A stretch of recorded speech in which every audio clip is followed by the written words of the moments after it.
بسم اللہ الرحمن الرحیم۔ السلام علیکم، میرا نام ہے پروفیسر محمد ریاض اور آپ میرا یوٹیوب چینل دیکھ رہے ہیں ریاض بزمی۔ ویلکم، خوش آمدید۔ اچھا جی، آج کل ہم نے جو ہے وہ انٹرویوز کے اندر جو مختلف سوالات پوچھے جا رہے ہیں وہ مختلف دوستوں سے بذریعہ جو ہے وہ خط و کتابت یا ٹیلی فونک یا موبائل کے ذریعے جو ہے وہ کال کر کے ان سے جو ہے وہ رابطہ کیا جا رہا ہے اور ان سے ان کے جو ہے وہ سوالات لیے جا رہے ہیں، اور میں کوشش کرتا ہوں کہ وہی سوال لیے جائیں جو امتحان میں زیادہ ریپیٹڈ ہیں، کیونکہ کچھ لوگوں نے تھیسس کیا ہوتا ہے اور ان کے تھیسس میں سے جو ہے وہ کویسچن کیے جاتے ہیں، سوالات کیے جاتے ہیں۔ اب اگر کسی نے مقالہ جو ہے وہ لکھا ہے تو وہ کچھ لوگوں نے ایسی شخصیات پر جو ہے وہ لکھا ہوتا ہے کہ جو صرف ان سے ہی ان کا کویسچن بنتا ہے، کچھ غیر معروف شخصیات پر بھی اپنا مقالہ یا تھیسس لکھتے ہیں۔ تو ایسے لوگوں کے میں کوشش کرتا ہوں کہ ان کے انٹرویو کے جو سوالات ان سے پوچھے گئے ہیں ان کو یہاں پہ نہ کیا جائے، کیونکہ یہاں پہ عام جو ایک جنرل ٹائپ کے سوالات ہیں جو عام لوگوں سے بھی پوچھے جا رہے ہیں ان کو ہی صرف جو ہے وہ شیئر کیا جا رہا ہے، اور آج اس کا جو ہے وہ پارٹ 2 ہے، کل پارٹ 1 جو ہے وہ ہو چکا ہے۔ تو آئیے سٹارٹ کرتے ہیں، لیکن سٹارٹ کرنے سے پہلے میں گزارش کروں گا کہ اگر آپ ہمارے چینل پہ نئے ہیں تو براہ کرم چینل کو سبسکرائب کرنا نہ بھولیں، اور ویڈیو دیکھنے جو ہے وہ ضرور لائک کر دیا کریں، کیونکہ اس سے یوٹیوب پروموٹ کرتا ہے، اور بیل آئیکن دبا دیں تاکہ ہر نئی آنے والی ویڈیو آپ کو بر وقت جو ہے اس کا نوٹیفیکیشن ملتا رہے۔ تو آئیے جی شروع کرتے ہیں۔ سابقہ انٹرویوز میں پوچھے گئے اہم سوالات پارٹ 2، یعنی کہ پارٹ 1 اس کا کل ہو چکا ہے۔ اچھا جی، ایک اکثر یہ سوال ہے، مجھے کسی نے جو ہے وہ موبائل پہ بھی واٹس ایپ کیا ہوا تھا کہ جی راجہ گدھ کا موضوع کیا ہے۔ یہ سوال جو ہے وہ کسی ایک مجھ سے تو نہیں لیکن میرے ایک دوست سے یہ پوچھا گیا، اور اسی ناول پہ 3-4 اس سے سوال پوچھے گئے۔ مثلا راجہ گدھ کا موضوع کیا ہے، تو سب سے پہلے تو میں یہ بتا دوں کہ راجہ گدھ کے اندر جو اس کا موضوع ہے وہ حلال اور حرام کا نظریہ جو ہے وہ پیش کیا گیا ہے، اور مختلف وہ جو پرندوں کا حوالہ دے کر آپ کہہ سکتے ہیں کہ ایک تمثیل کا بھی آپ سہارا، کیونکہ وہ پرندوں کے نام لے کر بطور انسانوں کو ہی مراد لیا گیا ہے، لہذا اس کے اندر جو ہے وہ ایک تمثیلی پیرائے کو بھی استعمال کیا گیا ہے۔ اور اس کے علاوہ ہے کہ وہ جو پروفیسر سہیل سیمی آفتاب یا جتنا بھی وہ گروپ تھا وہ کس ادارے کے اندر زیر تعلیم تھے، تو وہ جو ہے گورنمنٹ کالج لاہور، آج کل آپ اسے کہہ سکتے ہیں گورنمنٹ کالج یونیورسٹی لاہور۔ اور اس کے اندر ایک اور سوال بنتا ہے جی کہ وہ پارک کون سا تھا جہاں سیمی اور آفتاب جو ہیں آپس میں وہاں پہ جو ہے وہ بیٹھتے تھے اور ان کی وہ جو ملاقاتیں ہوتی تھیں، اور اس کے علاوہ وہ جو نازیبہ حرکات وغیرہ ہوئیں، تو وہ جو ہے وہ کہاں پہ کون سا پارک تھا، تو وہ جی باغ جنا کے اندر برگد کا درخت تھا۔ کبھی یہ بھی پوچھ لیا جاتا ہے وہ کس درخت کے نیچے بیٹھتے تھے، تو آپ کو پتہ ہونا چاہیے کہ وہ برگد کا درخت تھا اور باغ جنا تھا، اور کس ادارے میں یہ سارے لوگ پڑھتے تھے، گورنمنٹ کالج لاہور کے اندر۔ اچھا جی، اس کے بعد دوسرا سوال ہے جی کہ سفر نامہ اور رپورتاج، اس سے کچھ لوگ رپورتاز پڑھتے ہیں، سین کی آواز جو ہے وہ غلط تلفظ ہے، جہاں بھی یہ والی جو ہے وہ آتی ہے نا، جس رے کے اوپر اگر 3 نقطے ہوں تو یہ کی آواز دیتی ہے، جیسے وہ ایران کا سابقہ صدر تھا احمدی نژاد، ٹھیک ہے جی۔ تو یہ آپ کو ذرا تھوڑا سا کلیئر کرنا ہوگا۔ سفر نامہ اور رپورتاج میں کیا فرق ہے؟ سفر نامہ تو ایک اپنے سفر نامے کی جو ہے وہ کہہ لیں کہ تاثرات کو جو ہے وہ قلم بند کرنے کا نام جو ہے وہ آپ سفر نامہ کہہ سکتے ہیں، اسے سفر نامہ ہے، جبکہ رپورتاج جو ہے یہ ایک طرح سے کہہ لیں کہ رپورٹ کی ایک بگڑی ہوئی شکل ہے، اور رپورٹ اگر صرف سیدھی سادھی اور انداز پہ اندر لکھ دی جائے کہ اس شہر کے اندر یہ واقعہ ہوا ہے، یہاں جس طرح کہ آج کل نیوز چینل پہ رپورٹنگ ہوتی ہے، تو وہ صرف ایک رپورٹ بن جائے گی، رپورٹ تاج نہیں، بلکہ رپورٹ تاج کے اندر کیا ہے کہ کسی ایسے واقعے کو جو ہے وہ ادبی انداز سے اس کے اندر کچھ ایسے عناصر کو شامل کر دیا جائے جس سے اس کا جو ہے وہ کہہ لیں کہ حسن دوبالا ہو جائے، تو اسے جو ہے وہ رپورٹ تاج کہتے ہیں۔ اس کے بعد ہے جی مضمون اور انشائیہ میں کیا فرق ہوتا ہے؟ مضمون کو انگریزی میں ایسے کہتے ہیں اور انشائیے کو انگریزی میں جو ہے وہ لائٹ ایسے کہتے ہیں، یعنی ہے یہ بھی مضمون وہ بھی، لیکن ان میں فرق کیا ہے؟ فرق ان کے اندر یہ ہے کہ مضمون کو جب ہم جو ہے وہ کسی موضوع پہ لکھنے جا رہے ہوتے ہیں، اس موضوع کے بارے میں تمام تر جو معلومات ہیں، یعنی کہ ایک باقاعدہ طور پہ اس موضوع کا تعارف کروایا جاتا ہے، تعارف کے بعد جو ہے وہ اس کے بعد ہم اپنے دلائل دیتے ہیں یا جسے آپ نفس مضمون کہہ لیں، اور آخر میں حاصل بحث یا حاصل کلام یا ما حاصل بھی لکھا جاتا ہے، جسے انگریزی میں آپ لوگ کنکلیوڈ کہتے ہیں۔ تو یہ سارا کچھ اسے کہیں گے مضمون۔ لیکن انشائیہ جو ہے یہ آپ کہہ سکتے ہیں کہ اچانک شروع ہوتا ہے، ایک لائٹ ہلکی پھلکی کسی بھی موضوع پہ ایسی شگفتہ تحریر ہے جو اچانک شروع ہوتی ہے، یعنی کہ بغیر کسی موضوع کا تعارف کروائے۔ اگر آپ نے وہ پڑھا ہوگا 9th اور 10th میں ہے، 9th کی اردو میں یا 10th کی، کہ مجھے میرے دوستوں سے بچاؤ، تو آپ نے دیکھا ہوگا کوئی موضوع کا تعارف نہیں کروایا گیا، بلکہ براہ راست جو ہے وہ شروع کر دیا گیا کہ میں جی ایک چوک سے گزر رہا تھا کہ وہاں ایک فقیر کی صدا سنی کہ میں جو ہے وہ آفت کا مارا ہوا ہوں، میں 7 بچوں کا باپ ہوں، میں غریب الوطن ہوں، میرا کوئی دوست نہیں۔ وہ کہتا ہے کہ اس کی آخری بات نے مجھے جو ہے وہ بڑا متاثر کیا کہ یہ کتنا خوش نصیب ہے، اس کا کوئی دوست نہیں۔ تو یہ سجاد حیدر یلدرم کا یہ جو لکھا ہوا ہے انشائیہ ہے، تو انشائیہ کا گویا کوئی تعارف نہیں ہوتا، اچانک شروع اور ایک ہلکے پھلکے انداز کے اندر اچانک ختم۔ یہ فرق ہے جی اس میں مضمون اور انشائیہ میں۔ تو یہ بھی اکثر امتحان کے اندر جو ہے وہ سوال پوچھا جاتا ہے۔ اس کے بعد ایک کسی دوست سے یہ سوال کیا گیا تھا، سلیب میرے دریچے میں صنف کے اعتبار سے کیا ہے؟ اس نے کہا کہ جی یہ جو ہے وہ مکاتیب کا مجموعہ ہے، فیض احمد فیض کا۔ پھر ان سے سوال کیا گیا کہ یہ جو ہے وہ کس کو خط لکھے گئے تھے، سلیب میرے دریچے میں جو ہے وہ کس کے نام خط تھے؟ تو اس کا جواب جو ہے وہ یہ ہے کہ ایلس فیض کے نام یہ خط لکھے گئے تھے۔ اسی میں سے انٹرویو کرنے والے نے ایک اور سوال کیا کہ یہ ان کی نوعیت کیا ہے؟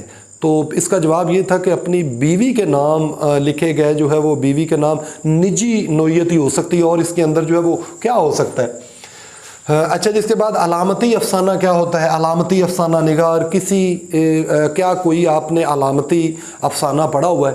تو علامتی میں نے آپ کو بتایا بھی تھا کہ یہ اردو ادب کے اندر کچھ 60 کی دہائی کے لگ بھگ اردو افسانے میں ایک یہ اضافہ ہوا کہ علامتی جو ہے وہ پیرائے کے اندر افسانوں میں جو ہے وہ علامات نگاری کا ایک کہہ لیں کہ رجحان شروع ہوا، لیکن یہ کہہ لیں کہ کوئی اتنا اردو ادب کے اندر زیادہ کامیاب نہ ہو سکا، کیونکہ ہمارے جو قارئین تھے وہ اس علامتی ابلاغ کو سمجھنے سے جو تھے وہ قاصر تھے، لہٰذا یہ ایک جو رجحان جتنی شدت سے آیا اتنی شدت کے ساتھ ہی یہ جو ہے وہ کہہ لیں کہ آپ اب اس شدت کے ساتھ یا اس رفتار کے ساتھ علامتی افسانے نہیں لکھے گئے۔ تو علامتی افسانوں کی بجائے سیدھے اور سپاٹ پلاٹ کی بجائے جو ہے وہ آپ کہہ سکتے ہیں کہ مختلف علامات استعمال کی جاتی ہیں، ٹھیک ہے؟ تو اسے جو ہے وہ علامتی افسانہ کہتے ہیں۔ علامتی افسانہ نگاری کے اندر جو ہے وہ انتظار حسین کا نام ہے، ان کا وہ افسانہ زرد کتا آپ نے پڑھا ہوگا، آخری آدمی، شہر افسوس، یہ گلی کوچے کنکریاں، یہ سارے ان کے جو ہیں وہ ان کے افسانے تھے اور کچھ افسانوی مجموعے تھے۔ تو ان کے اندر انہوں نے علامات کا سہارا لے کر جو ہے وہ افسانے لکھے۔ اس کے بعد جی ساختیات، پس ساختیات کیا ہے، اس کے بارے میں جو ہے وہ پوچھ لیا جاتا ہے۔ کچھ لوگ کہتے ہیں جی کہ میں نے کون سا بتانا ہے کہ جی میرے جو ہے وہ میں انٹرسٹڈ ہوں تنقید میں، تنقید والی سائڈ پہ بہت کم لوگ آتے ہیں۔ میرا ایک دوست تھا راشد سعیدی صاحب ہیں، میرے ساتھ ہی سلیکٹ ہوئے تھے، بڑے ریگولر پڑھا ہوا انہوں نے، تو ان کا جو ٹاپک تھا ایم اے کا بھی وہ بھی تنقید پہ تھا، اس کے بعد ایم فل کا بھی کام ان کا سارے کا سارا تنقید پہ تھا۔ تو وہ واحد بندہ میں نے اپنی زندگی میں دیکھا تو تنقید کی طرف خود آیا تھا، اور واقعی اس کی ایکسپرٹی بھی تھی، اس میں کوئی شک نہیں۔ تو بے شک آپ کہتے ہیں جی میرا جو ہے وہ پسندیدہ شاعری ہے، یا آپ کہتے ہیں جی کہ مجھے دلچسپی جو ہے وہ افسانے کے اندر ہے، تو لیکن ان چیزوں سے پھر آپ بھاگ نہیں سکتے ہیں۔ بے شک آپ کی دلچسپی کسی میں، لیکن وہ کہتے ہیں جی آپ نے ایم اے میں نہیں پڑھا ہوا، تو بالکل جی یہ چیزیں تو پڑھی ہوئی ہیں۔ تو جی ساختیات، پس ساختیات، اس اور اسلوبیات، یہ 3 جو اصطلاحیں ہیں، ان پر میری الگ سے ایک ویڈیو موجود ہے، یہ میرا خیال ہے کوئی 29 یا 30 نمبر کے قریب ہوگی۔ آپ اگر سر لکھیں گے نا ساختیات پس ساختیات ریاض بزمی، تو وہ ویڈیو آپ کے سامنے آ جائے گی۔ تو وہ پوچھتے ہیں ساختیات کیا ہے، پس ساختیات کیا ہے، اس پہ میں نے بڑا کھل کے بات کی ہوئی ہے، لیکن آپ 2 4 لائنوں کے اندر آپ کو پتہ ہونا چاہیے کہ ساختیات اور پس ساختیات جو ہے وہ کیا ہے۔ تنقید کے بارے میں کچھ اظہار خیال کریں، کیا عہد حاضر کی تنقید اپنی جو ہے وہ درست سمت میں جو ہے وہ جا رہی ہے؟ تو آپ اس میں بتائیں گے کہ آج عہد حاضر کے اندر جو کون کون سے نقاد ہیں جو اچھا کام کر رہے ہیں، اور ان کی کوئی نہ کوئی اگر آپ نے کتاب پڑھی ہے تو حوالہ دے دیں، نہیں تو آپ ویسے بتا سکتے ہیں فلاں فلاں نقاد جو ہے وہ درست کام کر رہا ہے۔ اور نقاد کی جو موجودگی ہے وہ بھی ضروری ہے، کیونکہ جس دور کے اندر جس ادب کو ایک اچھا نقاد جو ہے وہ میسر نہیں آتا، اس دور کا ادب کبھی بھی جو فن پارہ ہے وہ اعلیٰ لیول کا جو ہے وہ یا اعلیٰ درجے کا کبھی تخلیق نہیں ہو سکا ہے۔ آگے ایک سوال کسی سے کیا گیا تھا جی کہ غالب کی شاعری 2 صدیاں گزرنے کے باوجود مقبول کیوں ہے، اس کی کیا وجہ ہے؟ آگے پھر ایک شعر انہوں نے پڑھا، اس کا وہ کچھ معنی پوچھا، وہ بعد میں دیکھتے ہیں۔ تو اس کا جواب جو ہے وہ یہ بنتا ہوا نظر آ رہا ہے کہ چونکہ غالب کی شاعری جو تھی، غالب ایک آپ کہہ سکتے ہیں کہ ان کی شاعری کے اندر جو ہے وہ آفاقیت ہے، اور آفاقیت یہ شعری اصطلاح ہے، ہم نے ایک دن اس پہ لیکچر بھی دیا ہوا ہے، شعری اصطلاحات کے نام پہ پورا لیکچر موجود ہے۔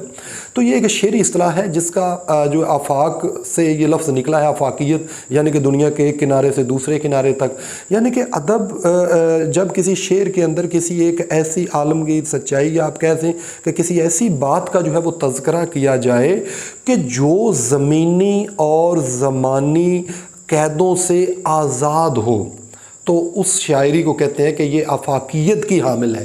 تو چونکہ غالب نے جو نقطۂ نظر اور جو آج سے پہلے جو ہے وہ اپنے کلام کے اندر جو پیغام دیا تھا، وہ ہر دور کے انسان کے لیے جو ہے وہ آج بھی جو ہے وہ اتنا ہی مؤثر ہے۔ یہی وجہ ہے کہ 2 صدیاں تو کیا، میرا خیال ہے کہ یہ اگر کوئی 20-50 صدیاں بھی گزر گئیں تو غالب کو جو ہے وہ فراموش نہیں کیا جا سکتا ہے۔ اچھا جی، اس کے بعد غالب کے حوالے سے یہ سوال کرنے والے نے آگے کہا تھا، آگہی دام شنیدن جس قدر چاہے بچھائے، پورا شعر یوں ہے، آگہی دام شنیدن جس قدر چاہے بچھائے، مدعا انکا ہے اپنے عالم تقریر کا۔ تو اس شعر میں سے 2 سوال کیے گئے تھے جی کہ یہ آگہی دام شنیدن کا کیا مطلب ہے؟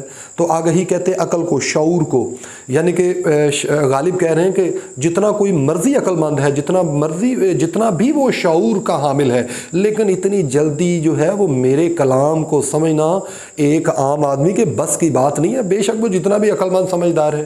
بالکل اسی طرح ہی جس طرح انکا نامی ایک یہ فرضی پرندہ تصور کیا ہوا ہے، کہتے ہیں کہ جی یہ فرضی پرندہ ہے اور نہ آج تک کسی نے دیکھا، اور یہ کہا جاتا ہے جی آسمان پہ یہ فلاں جگہ پہ طائر سدرا کے آگے جو ہے وہ ایک بیری کا درخت ہے، وہاں پہ ہے۔ تو میر تقی میر نے بھی اس حوالے سے اپنا ان کا بھی ایک جو ہے وہ شعر ہے جس کا ایک مصرع میرے ذہن میں آ رہا ہے کہ تیری زلف کے ایک تار نے، معاف کیجئے گا پہلے مصرے میں اگر کچھ ہو تو، طائر سدرا تک شکار کیا، یعنی کہ وہ کہنے کا اس کا مقصد یہ ہے کہ تیری آنکھ کا زلف نہیں، آنکھ کے پہلے مصرے کے اندر مفہوم یہ بن رہا ہے کہ تیری آنکھ کے نکلنے والا وہ جو تیرا ایک تیر ہے تیرے آنکھ کے اشارے کا، اس نے طائر سدرا پہ بیٹھے ہوئے جو انکا نامی پرندہ ہے اس کا بھی شکار کر دیا۔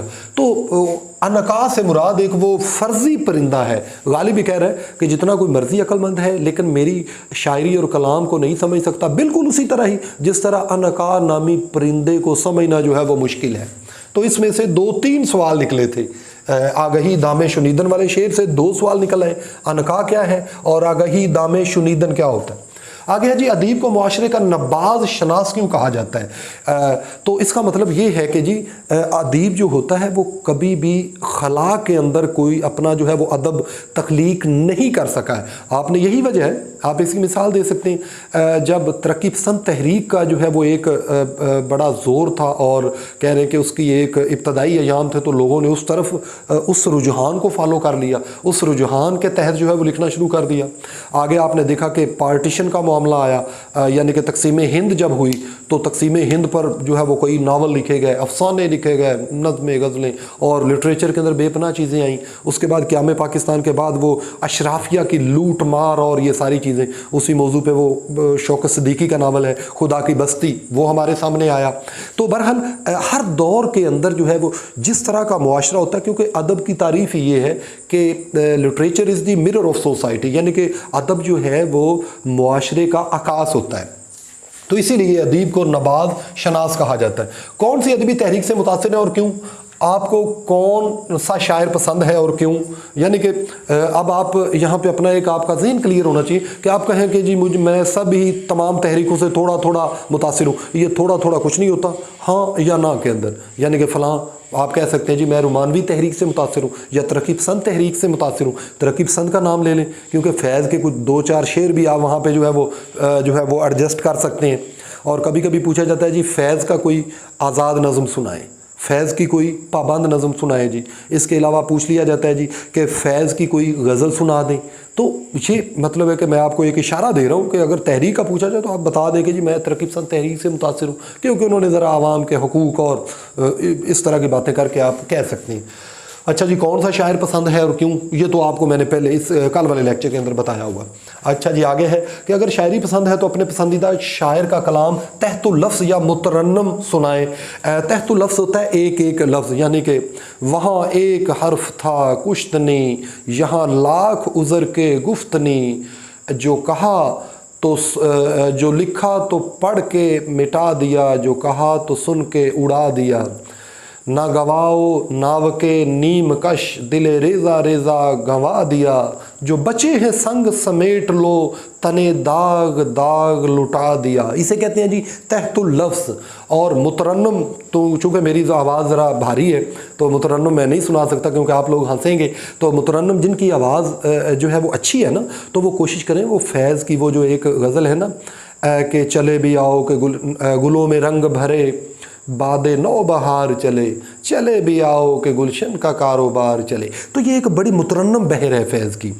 ہم پہ جو گزری سو گزری مگر شب ہجراں، ہمارے اشک تیری عاقبت سنوار چلے. کبھی دوستوں میں بیٹھے ہوں تو تھوڑا بہت مترنم گایا کریں، بلکہ جن کی آواز اچھی ہے وہ اگر وہ پوچھ لیں نا کہ سناؤ تو کوشش کریں کہ ان سے اجازت لے لیں سر مترنم سنا دوں یا تحت اللفظ. اگر وہ کہیں کہ مترنم تو پھر ضرور سنائیں، وہ آپ کا ایک بڑا اچھا تاثر پڑتا ہے. اچھا جس سے آگے چلتے ہیں. فلسفہ وحدت الوجود اور فلسفہ وحدت الشہود کیا ہے؟ فصوص الحکم ابن العربی کے بارے میں کیا جانتے ہیں؟ تو بہرحال یہ جو ہے نا فصوص الحکم کے اندر اس پورے فلسفے کو جو ہے وہ بیان کیا گیا ہے. تو فلسفہ وحدت الوجود کے جو پیروکار ہیں وہ یہ کہتے ہیں جی زیادہ میجورٹی جو ہے وہ فلسفہ، زیادہ تر جو لوگ ہیں وہ فلسفہ وحدت الوجود کا جو ہے وہ پرچار کرنے والے، اس کے ماننے والے ہیں. اس کے مطابق یہ ہے کہ دنیا کے اندر جو چیز بھی ہے وہ اللہ کی ذات کا حصہ ہے. ٹھیک ہے. جبکہ فلسفہ وحدت الشہود کے جو قائل ہیں وہ کہتے ہیں نہیں جی جو بھی دنیا کے اندر چیز ہے وہ اللہ کے وجود کا حصہ نہیں بلکہ اللہ کے وجود کا پرتو ہے، یعنی کہ یہ سایہ ہے. تو یہ بہرحال ایک بڑی لمبی بحث ہے جو ایک کتاب اگر آپ اسے ڈیٹیل میں پڑھنا چاہتے ہیں تو کتاب کا نام ہے فصوص الحکم اور اس کے جو کہہ رہے ہیں کہ مصنف ہے اس کا نام ہے ابن العربی. آگے ہے جی کہ غالب ابتدا میں کس طرز کی پر شاعری کرتے تھے. کوئی شعر سنائے جس سے پتہ چلے کہ غالب جو ہیں وہ فارسی شعراء کو بھی پڑھتے تھے. تو وہ ایک یہ نا فارسی کے ایک شاعر تھا بے دل، تو مرزا غالب اسے پڑھتے تھے. ان کا ایک وہ شعر بھی ہے کہ طرز بے دل میں ریختہ لکھنا، اسد اللہ خان قیامت ہے. چونکہ یہ جو ہے وہ فارسی کے شاعروں کو جو ہے وہ ان کی پیروی کرتے تھے، اسی لیے ابتدائی دور کا ان کا کلام جو ہے وہ بڑا اتنا مشکل تھا کہ لوگوں نے ان پر جو ہے وہ مومل کا جو ہے وہ کہہ لیں گے فتویٰ صادر فرما دیا. تو ان دنوں میں پھر ان کے دوست جو تھے نواب مصطفیٰ خان شیخ تھا، انہوں نے غالب کو مشورہ دیا. تو غالب نے پھر یہ کہہ کے سائیڈ پہ ہو گئے کہ نہ ستائش کی تمنا نہ صلے کی پرواہ، نہ صحیح میرے اشعار میں مانا نہ صحیح. تو بعد میں جو ہے وہ غالب جب آسان کی طرف آئے تو پھر بھی شاہکار جو ہے وہ کیے. اچھا جی آپ کے زیر مطالعہ کتاب کون سی ہے؟ کوئی اگر ناول پڑھ رہے ہیں تو بتا دے، جو قریب ترین پڑھا ہو وہ بتا دے، وہ ایک اچھا تاثر پڑتا ہے کہ یہ مسلسل جو ہے وہ پڑھنے والا. نہ گواؤ ناو کے نیم کش، دل ریزہ ریزہ گوا دیا. اسی مصرے میں سے جو ہے وہ ایک سوال کیا گیا تھا کہ یہ جی جو ہے ناو کے نیم کش کسے کہتے ہیں؟ ناو کے نیم کش کا مطلب ہوتا ہے، نیم کش کہتے ہیں آدھا کھینچا ہوا، ناو کہتے ہیں تیر کو. کہ محبوب تو نے جو ہے وہ اپنے جو ہے وہ آدھا کھینچا ہوا تیر جو ہے وہ مارنے کی ضرورت نہیں ہے. ٹھیک ہے. تو ناوک کہتے ہیں تیر کو، نیم کش آدھا کھینچا ہوا.